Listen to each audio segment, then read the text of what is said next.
James Yeager with Tactical Response. I'm here with two lovely ladies. Please introduce yourself. Hi, I'm Kylie Kramer, and I'm Executive Director of Women for America First, and we are with the March for Trump right now, taking our tour bus across the country. We just had the massive rallies in D.C. on November 14th, and then again on December 12th.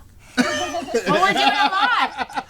And I'm Jennifer Lawrence. I do media for Women for America First, and we just did, like Kylie said, the March for Trump in D.C., and we find ourselves today in Nashville, in Tennessee, outside, and we had an amazing time. So you guys know my friend Kenneth Goodwin, Corporal Goody, and he said, hey, I got these people on this bus that want to come and shoot. So, kind of that's how it worked out. So, ladies, for those of you that might not be 100% familiar with what you were doing, kind of explain just simply what's happening with what you guys are doing. So we've been taking the bus across the country, rallying support not only for President Trump, but also for election integrity and to protect the United States Constitution. So we're going city to city, and we're basically letting the legal process play out with this election, because I know there's a lot of people that feel very disenfranchised and sitting at home feeling alone, and that's not true. There are millions of Americans across the country who believe the same things that we do, that we love our country and want to protect the Constitution. And our Second Amendment right has obviously brought us here to Tactical Response to meet James, and we're so grateful for Ken making that introduction. But if you're sitting at home alone, this is not the time to feel downtrodden. Stand up, get involved with your neighbors, learn how to go shoot, just like we did. We're out here practicing today. So what do you think? How do we do? Oh no! Shot better. That's my question. All right, who had a better shot?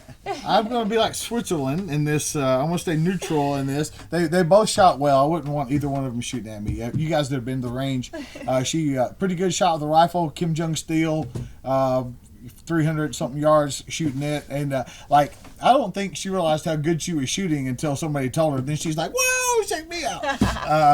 She did awesome. Yeah, I was over with the rifle on this side. I didn't get to actually see you shoot, so it's kind of Kylie killed it with the honor handgun system here. How did you do? I did really well. I hit several in the same target over and over, so that was really, really great. That was the and whole we're very point. close together. Okay. Yes. I mean, personally, I was really excited to do this because I feel like the Second Amendment and gun ownership is so important to what we might be facing coming over the next 4 years, or even just as a country in general, that the Second Amendment is the amendment that protects the First Amendment. Well, shooting, what we do, is a very American thing. Like, there's not many countries where you can get a gun and go to a range and shoot at a thing that looks like a human, especially with semi-automatic pistols and rifles. And so what we did today, in my opinion, was one of the most patriotic things that an American citizen can do.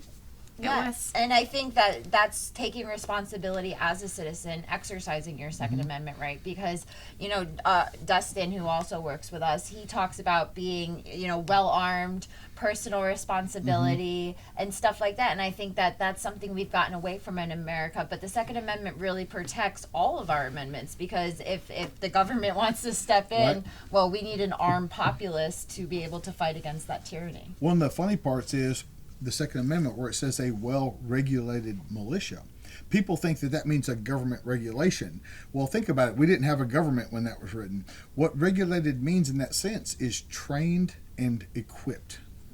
Trained and equipped. So that's what we are supposed to do as citizens of this country. Everybody's a rifleman, period. And again, it's a very American thing. There are not many gun cultures like we have in America, really anywhere else. So it's actually a great privilege to be born here. I think a lot of us appreciate that. But gun ownership is tied to your freedom. Your Second Amendment is tied to the First. In so many different ways, it's so important. I think a lot of people kind of lose sight of that. Well, and as a woman, some women may be intimidated by using firearms, and there's absolutely no reason that you should be, especially when you go to a place that most places do, but they start off with your safety, and that's the most thing that they pride themselves on. So we had a great time. Our chairman, who's also my mother, Amy Kramer, was here, and we had a blast. Not all of our team could be here today, but a large part of us were. So if you just go wherever you are around the country and get involved, I'm sure that James can give recommendations to find a gun range or different places, or to come here to Tennessee. The great thing is that if you walked into any gun shop in this country and said, "Help me," they would help you. Yep. I mean, I could any one of them. And so the gun culture is so welcoming and so willing to empower people, not just with the sale of a gun, but training and safety and everything that goes along with the responsibilities. It's absolutely amazing how willing people are to help folks. And that's ultimately protecting our freedom, because you don't want someone just having a gun and not knowing how Yep. to use it. Part of responsible gun ownership is going to the range, getting your range chime in, and doing that. I have a question for you. You've been around a while. Do you see a difference What in is your that? business? Is that an old joke? No, not an old joke. I was going to say, do you see a difference in your business between the Obama administration and the Trump administration? Do you see how the Second Amendment is treated differently now? And also living with your business through COVID. Yeah, well, that's a whole bunch right there. The joke is Obama is the greatest gun salesman there's ever been. And it's true. The more people that buy guns, that trickles down to the more people that want to train. So when there is a anti-gun Democrat in office, it's good for my business. It's bad for my country. You see, so I'm Right. torn. I don't want. I gave money to Trump. I want Trump to win again. The first time, second time, I threw up money and time and everything at it. But knowing that it will hurt my business if he is reelected. And that's something I think you're willing to deal with, because we're the way our country is headed right now. I mean, they are attacking the Second Amendment and verbally, openly coming after it. Well, if you add to that the defund the police movement, there's been a corresponding increase in gun sales that happens every time they talk about that, especially in the communities where that happens. And I believe the last number I heard was 80 million new gun owners this year. Shit. That's crazy. Yeah, in 1 year, new, like never owned a gun before. So it's what's going on in this country is very empowering for a lot of people, but it's also very scary for somebody like me. Like, that's a whole lot of new gun owners. Are they going to be safe? Somebody going to do something crazy and all that kind of stuff. So always, whenever that goes on, there's always this law of averages. Like, some really good stuff will happen, but also some really bad stuff will happen.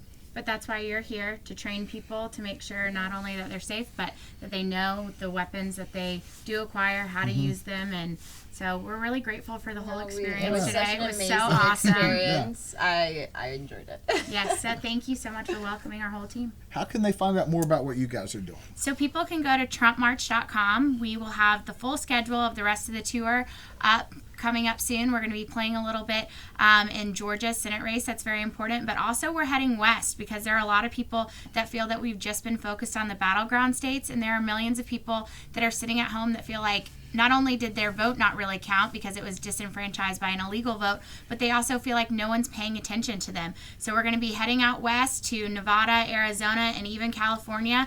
We'll be making our way back to the East Coast. So TrumpMarch.com. Follow along with us on social media, and we look forward to connecting with you all. Anything you would like to say? No, just don't feel helpless. And you guys might be sitting at home feeling helpless watching what's going on with the legal process, but getting out in the streets and showing those numbers in the streets, at rallies, at anything, is showing that there are votes there for President Trump, and Joe Biden did not win. This is James Yeager for Tactical Response, reminding you that your responsibility to be ready for the fight never ends.